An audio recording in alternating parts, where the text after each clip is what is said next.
नमस्कार विद्यार्थी मित्रांनो, स्वागत आहे तुम्हा सर्वांचं एसी पब्लिकेशन या चॅनलवर।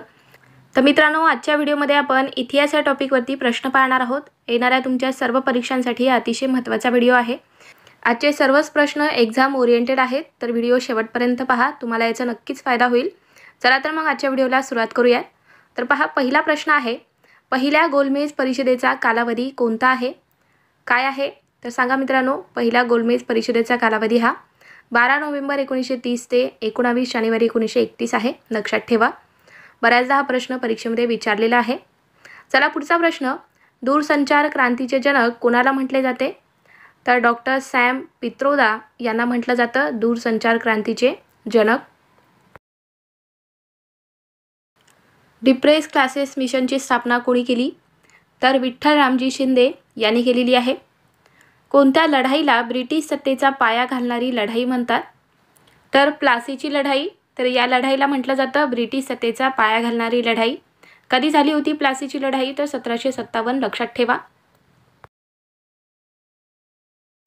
होम रूल लीग संघटनेचे सचिव कोण होते?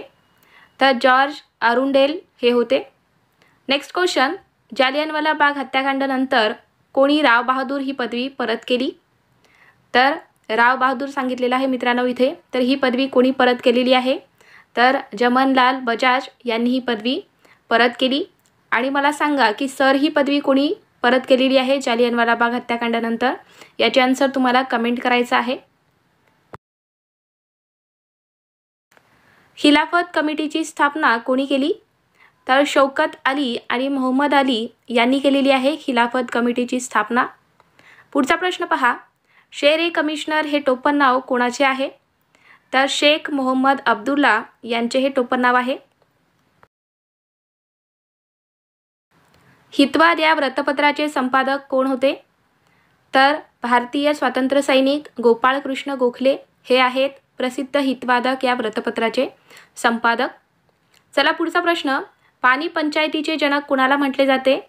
तर विलासराव साळुंके यांना म्हटलं जातं पाणी पंचायतीचे जनक। ईस्ट इंडिया कंपनीची स्थापना कधी झाली आहे? तर 1600ला झाली आहे ईस्ट इंडिया कंपनीची स्थापना। महालवारी पद्धतीचा जनक कोणाला म्हटले जाते? तर होल्ट मॅकेन्झी यांना म्हटलं जातं महालवारी पद्धतीचा जनक। प्लासीची लढाई कोणत्या साली झाली? तर 23 जून 1757ला झाली आहे प्लासीची लढाई। पुढचा प्रश्न पहा, डॉक्टर बाबासाहेब आंबेडकर यांच्या व्यतिरिक्त कोणत्या दलित नेत्याला भारताच्या पहिल्या मंत्रिमंडळात स्थान मिळाले? तर कोणाला मिळाले आहे? तर बाबू जगजीवन राम यांना मिळाले स्थान। भारताला स्वातंत्र्य मिळाले त्यावेळी महात्मा गांधीजी कोणत्या राज्यात होते? तर पश्चिम बंगालमध्ये होते ते। Next question, east India company यांची ब्रिटिश पार्लमेंटने भारतातील व्यापारी मक्तेदारी कोणत्या कायद्याने संपुष्टात आणली? तर कोणता कायदा आहे तो? तर रेग्युलेटिंग ॲक्ट हा कायदा आहे, लक्षात ठेवा। आणि हा कायदा कधीचा आहे हे तुम्हाला कमेंट करायचं आहे मित्रांनो। पाहूयात किती विद्यार्थी करेक्ट आन्सर देतात, त्याने लक्षात येईल की अभ्यास कितपत होतोय। भारतातील पहिले मुक्त विद्यापीठ कोणत्या राज्यात उघडण्यात आले? तर आंध्र प्रदेश या राज्यात उघडण्यात आले भारतातील पहिले मुक्त विद्यापीठ। पुढचा प्रश्न, देशात 1953 मध्ये मागासवर्गीयांसाठी पहिला आयोग कोणाच्या अध्यक्षतेखाली नेमण्यात आला? तर हा आयोग काका कालेलकर यांच्या अध्यक्षतेखाली नेमण्यात आला। भारतात इंग्रजी शिक्षणाचा पाया कोणी घातला?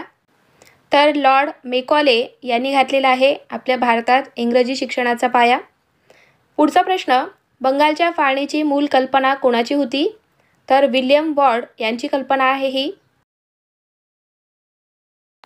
सायंटिफिक सोसायटीची स्थापना कोणी केली? तर सर सय्यद अहमद खान यांनी केली आहे। पुढचा प्रश्न, मानव धर्म सभा कोणी स्थापन केली? तर मानव धर्म या सभेची स्थापना दादोबा पांडुरंग तरखडकर आणि दुर्गाराम मंचाराम यांनी केली आहे।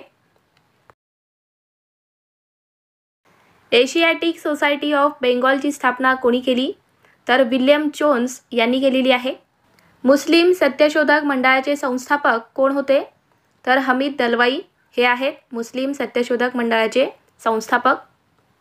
मित्रांनो, तुम्हाला आपले व्हिडिओ कसे वाटतायत? व्हिडिओ आवडत असतील तर व्हिडिओला लाईक करत चला, शेअर करा आणि अजून तुम्ही आपल्या चॅनलला सबस्क्राईब करून घेतलं नसाल तर सबस्क्राईब करून घ्या, जेणेकरून मी जेव्हा पण व्हिडिओ टाकेल तेव्हा तुम्हाला लगेच नोटिफिकेशन मिळतील। चला पुढचा प्रश्न पाहूयात। उमाजी नाईक यांचा जन्म पुरंदरमधील कोणत्या गावात झाला? तर भिवडी या गावामध्ये झाला आहे उमाजी नाईक यांचा जन्म।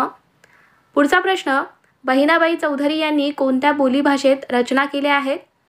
तर त्यांनी अहिराणी या भाषेमध्ये रचना केल्या आहेत बहिणाबाई चौधरी यांनी।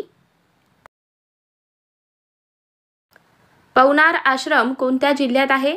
तर वर्धा जिल्ह्यामध्ये आहे पवनार आश्रम। नेक्स्ट क्वेश्चन, कोल्हापूर प्रजा परिषदेची स्थापना कोणाच्या प्रयत्नांनी झाली?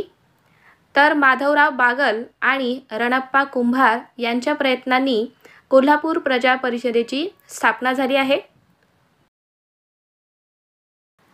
विष्णुबुवा ब्रह्मचारी आणि मशनरी यांच्यातील वाद कोणत्या पुस्तकात आढळतो? तर त्या पुस्तकाचे नाव काय आहे? तर नाव आहे समुद्रकिनारीचा वादविवाद, लक्षात ठेवा। नेक्स्ट क्वेश्चन, देवदासी प्रथेला प्रतिबंध करण्यासाठी विठ्ठलरामजी शिंदे यांच्याबरोबर कोणी कार्य केले?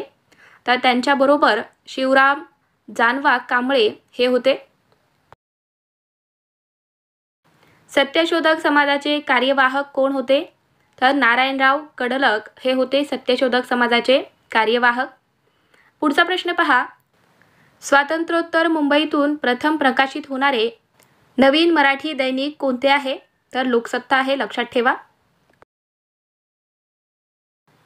परमहंस सभेच्या अहमदनगर शाखेचे सभासद कोण होते?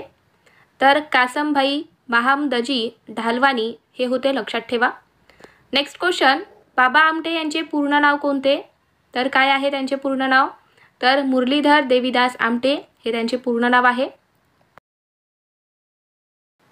कोणत्या सामाजिक कार्यकर्त्याला हिंदू लेडी या नावाने ओळखले जाते? तर डॉक्टर रखमाबाई यांना ओळखतात हिंदू लेडी या नावाने। चला पुढचा प्रश्न पहा, भांडवलशाही युगाचा अग्रदूत म्हणून ओळखले जाणारे आणि महाराष्ट्रात आर्थिक राष्ट्रवादाचा पाया घालणारे महाराष्ट्रातील विचारवंत कोण आहेत? तर पहा, रामकृष्ण विश्वनाथ हे आहेत, त्यांनाच आपण भांडवलशाही युगाचा अग्रदूत म्हणून सुद्धा ओळखतो। महाराष्ट्राचे ईश्वरचंद्र विद्यासागर कोणाला म्हणतात? तर विष्णुशास्त्री पंडित यांना म्हटलं जातं महाराष्ट्राचे ईश्वरचंद्र विद्यासागर। चला पुढचा प्रश्न, गाडगे बाबांना खराट्याचा बादशहा कोणी म्हटले? तर आचार्य अत्रे यांनी म्हटले आहे।